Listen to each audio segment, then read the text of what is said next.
தாம் பேரிலே ஆணையிட்டு கொடுத்திருக்கிறார். அதனால்தான் வாக்குத்தத்தங்கள் பண்ணின போது ஆணையிடும்படி, தமிழ பெரியவர் யார் இல்லாத போது தாமை அவர் பேரில அவரே ஆணையிட்டு கொடுத்திருக்கிறார். அதனால உங்க கையில் இருக்கிற வேத புஸ்தகம் கர்த்தருடைய வார்த்தை சாதாரண ஒரு ரிலிஜியஸ் புக்கு கிடையாது, சாதாரணமான புக்கு கிடையாது. பைபிள் என்பது எல்லாம் ஒரு கிறிஸ்துவ மத புஸ்தகம் கிடையாது. இட்ஸ் ஒரு மேனுவல். மனுஷனை உண்டாக்கி அவனுடைய என்னுடைய மேனுவல்.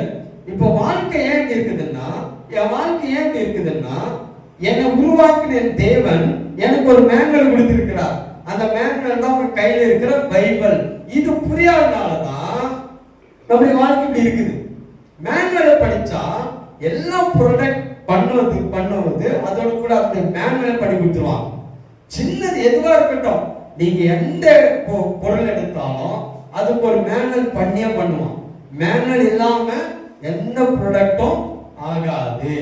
அப்போ நம்மளை தேவன் உருவாக்கும் போது நமக்கு ஒரு மேனுவலை பண்ணிதான், அதுதான் காட்ஸ் வேர்ட்.